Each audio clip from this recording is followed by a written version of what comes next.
Hey, YouTubers, TazzMan here, bringing you another episode of TazzMan's AI Dungeon. Guide to AI Dungeon, I don't know.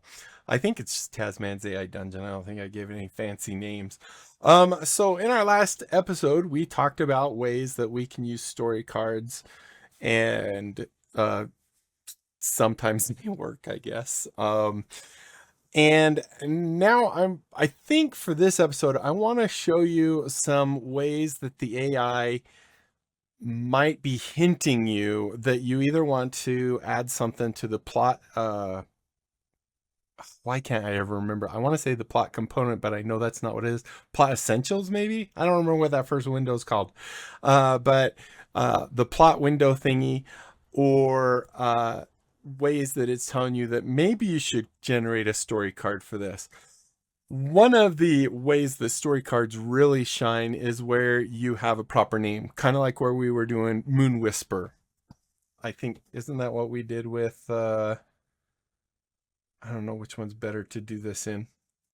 Let's try Camila. Camille. I don't know why I said Camila. So sometimes you'll start getting hints that the AI is trying to remember something. And the only way it can do something like that is if it adds it into the response. And pretty soon, if you have these various things, you might notice that you're seeing a lot of repetition because the AI knows this is something I need to keep track of. I need to remember this. And a lot of times it could be items you pick up. It could be items that are given to you that might be magic or have magical properties. It could be companions that are following you, and maybe special things about them. So you kind of get these little hints. None of these stories are very far. Actually, you know what? Let's go do the She Slaps You, because that one's pretty far in and we can mess it up pretty good, I think. I don't even remember where it's at, but we're 637 actions into it. If I remember right, this one's kind of working almost like the Matrix, I think, where or maybe that's not this one. I don't know. But we're going to still mess it up or play with it a little bit. I think right now, basically, Chelsea, this girl named Sarah, and me are thinking about starting a therapy. It's not a shop, a clinic, I guess, a therapy clinic. If I'm remembering the right one, that's kind of what they're doing, and they're using my knowledge and stuff like that. But what I wanted to show you, hopefully it'll work. Let's say that. Oh, how do I want to do this? Let's say I'm going to do it as maybe a story element, and I'm going to say that you look on the ground and see a crystal necklace, or a necklace with a CRYST, a crystal that seems to pulse.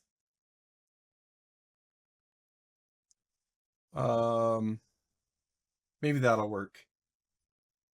Okay, so we're gonna look on the ground. We're gonna see a crystal that seems to pulse, and if this, hopefully it works, because usually when I'm trying to show examples of things, it never works right. So here we go. So a crystal catches the light from the dim hallway. It's not even next to me. Its facets reflecting tiny pulsing shards of crimson and gold. As you reach down to pick it up, the crystal hums faintly against your fingertips, vibrating in an almost imperceptible with an almost imperceptible energy. It's a silver chain, simple but elegant, the pendant resting heavy in your palm. You recognize it immediately. It's Chelsea's. No, it's not. So we're going to come in here and it's not going to be recognized immediately. We're going to attune to it as ourselves. So I'm just going to get rid of, because this is going to talk all about Chelsea and Sandra and everything else. So I'm not even going to do anything with that. I'm just going to get rid of it.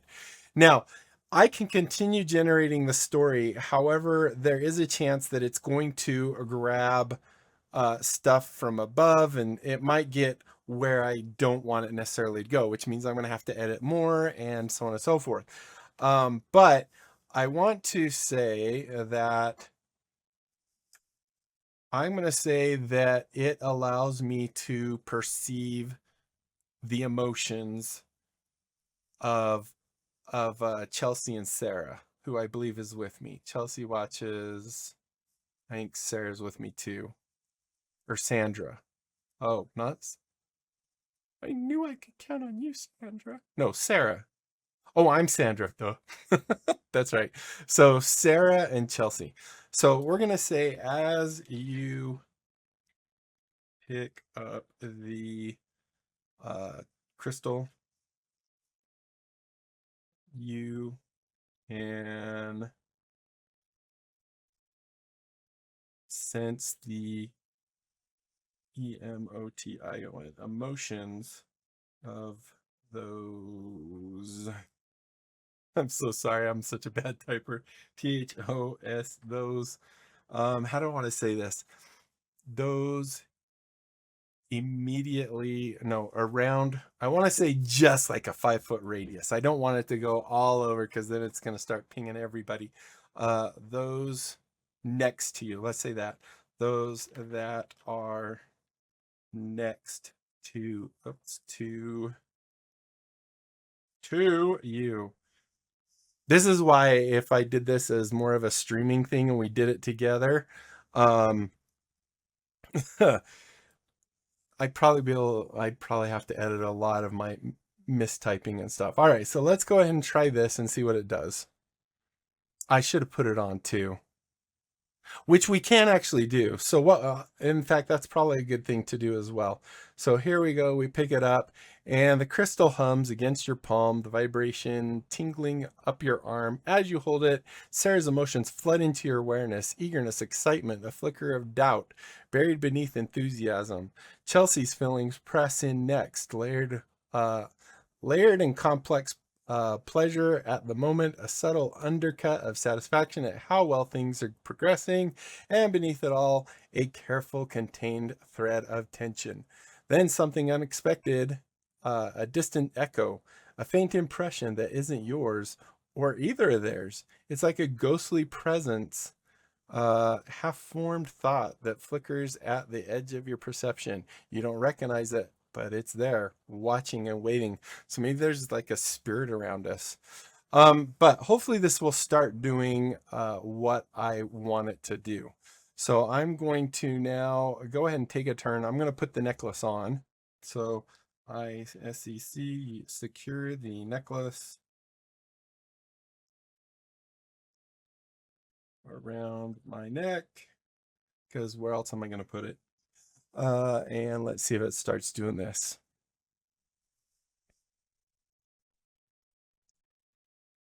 I might have even said as I do that, it begins. A lot of things you'll notice if you've been doing this very much, a lot of things in this game, if it's a crystal and you put it on, or it's like some kind of thing that has a glow to it, they always sync up to your heartbeat. I think that is a main way of knowing that you've attuned something, that it pulses or glows or whatever in sync with your heartbeat. So the cool metal chain settles against your collarbone, the pendant resting just above your sternum. The moment it makes contact with skin, the crystal pulses, not visibly, but against your senses. It's like a heartbeat, steady and sure, syncing with your own. See, I told you, syncs with your heartbeat. The emotions around you, Chelsea's calculated amusement, Sarah's bubbling excitement, press closer. But something else brushes against them, a present that isn't fully formed. This might have been a bad item to try and do this with, because it's going to do a little more than I want it to every time. Almost like a shadow flickering at the edges of your peripheral vision. You feel it watching. Sarah leans in, her hand resting lightly on your wrist. It looks good on you, she says, with a smile, eyes glinting in the warm lamplight. So I'm gonna hit continue a couple times. Maybe we'll see if it's doing what I want, or if it's gonna give me a good example of what I'm hoping it does. Actually, no, I think I know what I should have had it do. The necklace is warm against your skin, the crystal pulsing to your heartbeat. Sarah's touch light but firm, blah, blah, blah. Let's go ahead and hit continue again. I'm not even really reading at the moment what it's saying. I just want to see that it's starting to do what I'm trying to show you. All right, so the pendants. Okay, so one thing we're starting to see here already is that we're seeing a lot that the pendants or the necklace is pulsing against my skin. It's matching my heartbeat and stuff like that. Now, a way that you can actually, as you get this, and you'll constantly see this popping up, the pendant, the crystal. A better way might have been that it warns you of danger or something like that when you touch it or something. So if it's an item that you don't want constantly pinging, and this thing is going to ping every single time I hit, it's going to tell me things like that. So what you might want to do is create a story card for the pendant now, or the crystal. So we could call the crystal, could be a keyword, the pendant, or my pendant, my crystal, your pendant, your crystal, kind of thing. So that it only pings at that time. And that way, if I'm in a story and I want to know someone's emotions, and I don't care that it's constantly telling me everything that they've already done, like if I'm talking to someone, I want to know if they're lying or whatever, then I would say, as I ask this question, I put my hand on my pendant. And then that would trigger that pendant to do its thing. And it might do it a couple after that. But just doing pendant, for example, would not be a good, or crystal would not be good once again, because it's going to trigger it every time, and then it's just going to keep going throughout the story. So if we want this pendant only to trigger, for example, when we're touching it, we don't actually have to say that specifically, and it will take a little while to filter that out. If I keep going in this story, it's going to keep saying the pendant. If I do this again, we're going to get a little bit of info about the pendant, which is going to take up some of that response that we can get back. So as we do that, now it's saying, oh, this is a pendant. This is what our player has on them, but they don't have it written down anywhere. The only way I'm going to remember it is if I keep bringing it up every single time. And that way it knows to go ahead and keep doing that. So if we come in here and we're going to say, maybe we'll just call it an item. We'll go custom. We're going to do, let's just say crystal necklace, CRYSTA, crystal, NECKLACE. And I'm going to say my crystal, my pendant, your pendant, because it just seems to work better that way. I'm going to do a space, my, PENDANT. Is that how you spell that? I guess it'll tell me if I'm wrong. Your, PENDANT, pendant. Pendant? Is it pendant? How do you spell pendant? Hold on, let's go look real quick. PENDANT, pendant of pendant lightning. Yeah, so it is PENDANT. Is that what I've done? Oh, I actually did it right for a change. All right, so we have that. Let's do my crystal and your crystal. And now we have some triggers for it. So now what we can say here, once again, always include, we're just going to say, actually, this is the item type. I'm going to say a necklace. And we'll call this just crystal necklace. CRYSTAL. So crystal necklace, that's fine. And then here we could say something like when you touch the crystal, and I'm going to say with my fingers so it doesn't trigger just because it's touching my skin.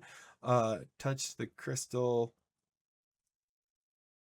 with, whoops, with your fingers, you can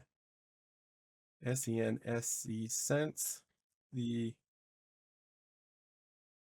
emotion emotions of the PEOPLE next to you. That should do, I think. It's all a experiment kind of thing. Try again. I can't think of the words I'm trying to. It's kind of typical for me. So now we have this crystal necklace. So one thing you would want to do, if you haven't gone too far, or if you know that it's going to start doing this, you can actually do it. But because it's actually kind of started going into the story, and every time I'm going to hit back a couple times and hope that it loses this pendant thing. And then what you can do is right here where it says the moment it touches your skin, is just start deleting any time that it's telling you that it is actually triggering like that. And it might take, 5, 6, 7, 8, somewhere around there of the continues, because right now it's banking off of information from where it currently is and above. So if it started telling me about their feelings up here, it's going to try and do that in every one. But if I do continue enough times, it's going to end up forgetting about it. So we won't have to worry about that. So it's a heartbeat, steady, syncing with your own, but something else brushed against them, a presence that isn't fully formed. That part I'm not sure what to do with just yet. Let's see. So let's make sure we're getting rid of, I don't think any of this is telling us Chelsea's Sarah bubbling excitement. Maybe I will say, let's just maybe, I kind of want to keep the idea of this presence that is also doing something. So maybe here, I don't know what the big dash there is doing, but we'll just kind of get rid of that. Hopefully it figures it out. So I don't want it detecting any emotions at the moment, but it is detecting some kind of presence that's not fully formed. Now, because this only does it immediate around me, that means some kind of weird presence is around me at the same time. So let's go ahead and we'll see if that actually was able to back out enough and we hadn't gone too far into the story where it's going to keep doing it. But you might find that you actually have to delete it a couple times. Like I said, anywhere between like 2 to 10-ish times. So it hums against skin, imperceptible to anyone else, form, presence, shift. I'm going to keep that just for now. Sarah's touch on your wrist, or what I could actually say, oh no, because then it'll ping them. I don't want that right now. So you don't know what it is, but you feel it testing the edge, observes. Interesting choice. It might not be giving me an active thing now. Let's hit continue again. Like I said, I really don't even remember what this story specifically was. It's so long ago, and I've been doing so many others. I really like this She Slaps You story, though. It's actually quite interesting, all the different things, and the reason she slaps you is just insane. The crystal pendant grows warmer against your skin, not hot, just alive, thrumming and pulse. It's not just a necklace anymore. It's like a conduit, an amplifier of emotions pressing in around you. Sex, excitement, quiet satisfaction, all other presences, and that other presence, still distance, but closing the gap. You take a slow breath, steady yourself. I can't either, but it feels right, Yeah. So it doesn't seem to actually be doing it. So now let's actually try and put our hand on it and maybe see if we can focus on that unknown presence. So I maybe am I in a do? Okay.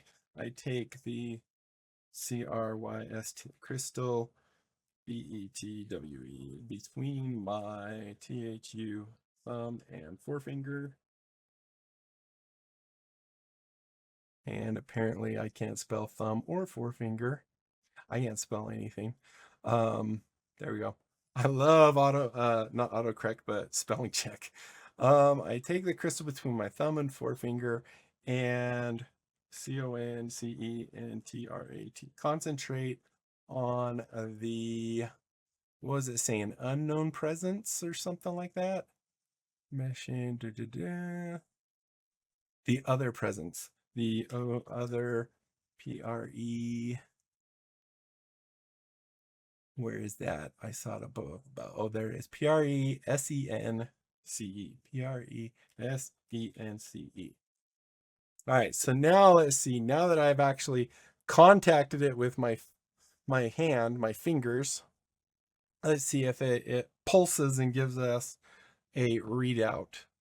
Now, because I'm concentrating on the presence, it might not actually say anything about the other two. The moment your fingers make contact with the crystal, the presence surges forward, no longer a distant murmur, but an overwhelming presence pressing against the edges of your mind. It doesn't force its way in. It doesn't need to. It's already here. A presence too vast and ancient to be fully contained by your awareness. It doesn't speak in words, not at first. It doesn't need to. It shows you things, fragments of memory that aren't yours rush through your head, an endless void, something vast and shifting in the darkness, a voice like a crack of 1,000 stars breaking apart. Then, more recent, a figure standing in a dimly lit room, arms raised, fingers splayed. Well, that took a turn.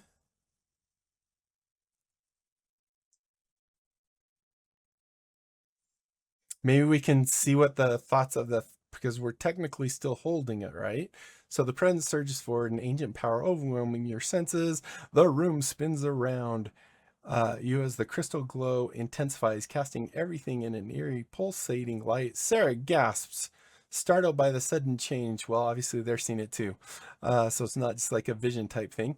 While Chelsea's face tightens with concern, you feel the presence trying to communicate, its vast consciousness pushing against your mind like a wave about to crash. Images flash, an infinite void, a being of impossible size, and then a more recent memory. Someone in a dimly lit room hand raises, fingers spread wide.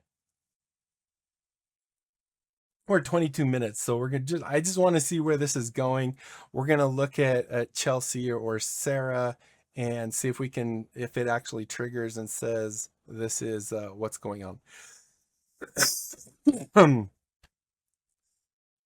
Pressure against your mind, suffocating. Your fingers tighten around the crystal as the visions become clearer. Taller figures standing in a chamber carved from some unknowable material, voices echoing in unnatural harmony. The presence isn't just observing, it's trying to reach you, to show you something, to force yourself to breathe, steadying against the tide of its awareness. Sarah steps closer, her hand hovering near your arm. Sandra, are you okay? Her voice laced with worry, but concern seems distant compared to the maelstrom in your head. Chelsea watches intently as her gaze, not gasp, as her gaze sharp with unspoken understanding. She already knows what this is, you realize. So I'm going to look at Chelsea and see if I can get her emotions from it. So technically it should still be like if we come in here, because it did say that we are grasping it with our fingers, although it didn't say your pendant. So it might not be loading it, but I think it keeps it loaded for several more. Let's just go see if it's currently loaded. So if we go under details, story cards, we can see it is not loaded right now.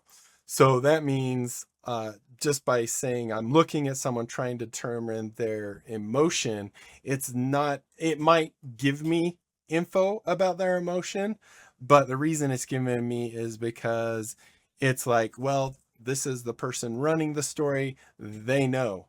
So if I then mention that I hold my pendant, or, mention anything about my pendant, then it will actually see up here that my fingers are around the crystal, and it should trigger that card. So I say, let's say I hold my PENDAN pendant tightly, TIGHCLY, and look at CHELSEA. I'm going to try that and just see if that actually triggers. I don't want to have to say I look and focus to see if I actually see her emotions. I want to see if it's triggering the card, because if it triggers the card, the fact that I'm focusing or looking at Chelsea, I would think that might trigger it. So my pendant should trigger that card. We can actually see that and verify that it's actually triggering. But one thing I'd point out is it's no longer constantly saying the pendant pulsing or anything like that.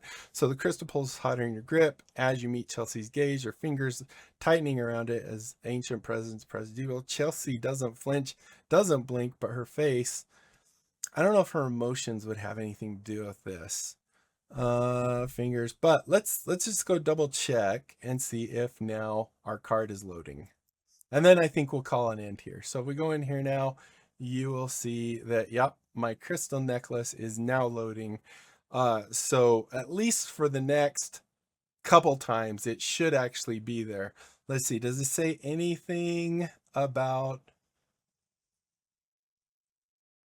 Chelsea mumbles? I'm not necessarily seeing anything about her emotions, although I don't know that emotions would be really the best thing. Let's hit continue again. And then we're going to call it quits. We're going to call it good for this episode. So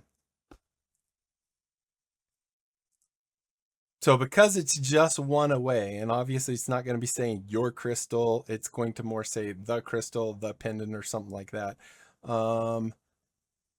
Let's see if it's still loading. It should be, because it does load for a couple afterwards as well. But then eventually it should actually stop. So there's our crystal necklace again. I'm going to see, just get an idea of how many before. I don't know, bad things might be happening to me at the moment. I haven't really focused. And we could actually change the verbiage saying, when you look at a person, instead of you're sensing the emotions of a person, then it would probably actually give it. So it's definitely a thing that is, man, I can never think of the proper phrases that I'm trying to think, trial and error. I think that's the one I want. So here we are. This is like our third time since we did it. And let's see if our story's still in there. The crystal necklace is still in there. Let's go ahead. Another one. I think it's right around 5 or something like that, where all of a sudden it no longer will load it, because I haven't said that. So that is the one thing. If you just have your keyword be crystal or pendant, it's going to fire all the time, and you're not really going to be saving a lot of your tokens, or whatever you want to call it, your context. So here we are. Let's go ahead and see 338. I don't remember 338. It still is loading. Continue again. I have absolutely no idea what's happening, but I see consciousness, which might be good or bad. Something about images flashing. my mind suffocating. That definitely does not sound super good. Something about telling me to breathe. Who knows? I might die. If we go in here now, it looks like it's using less now. So now you can see it's no longer loading that card. So really good way to kind of help, limit, especially in the free one. This will make it, so we can actually not lose a lot of stuff. Because as I pointed out, as you get further into a story, you get all these forgotten memories, especially when you're in the free account, where it doesn't remember any of these things anymore. These are used memories that it used from the past.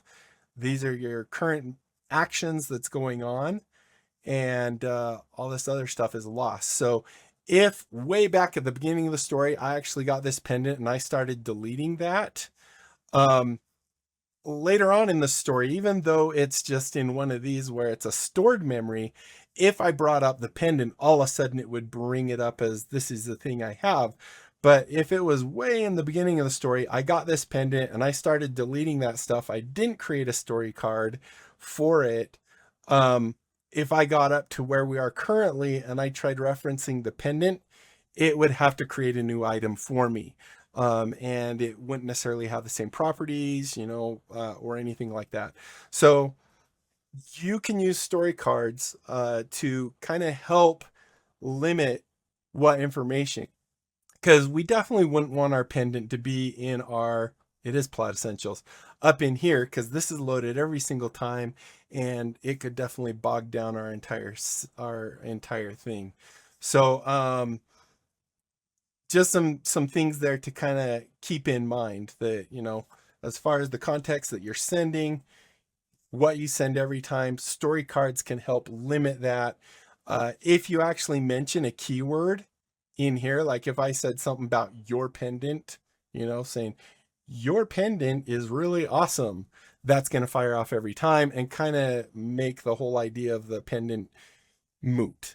The only advantage to doing something like that is for organization. So if I wanted that pendant to fire off every time and I said, your pendant up here, then in the story card, I could have just a ton of information about the pendant, and it doesn't have to be this bogged down thing right here. It would still fire off every time. It would attach it to the plot essentials because that's where it was invoked.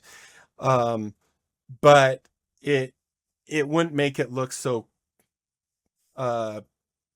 clotted, congested, whatever, in this area. So there we go. That is, I think that's good. We're at 31 minutes, which is way more than I wanted to. So thank you guys so much for watching. Hopefully you enjoyed and learned something new. If you did enjoy, be sure to leave a thumbs up down below. Aside from that, comment, like, and subscribe. Click that little notification bell. Join my Discord channel. Great way to talk to me and, get answers really quickly. Tell other people about my channel. Have them check it out. If they like what they see, they can sub. We grow the channel. Everybody wins. And that is it, my friends. Until next time, I'll be seeing you later. Bye.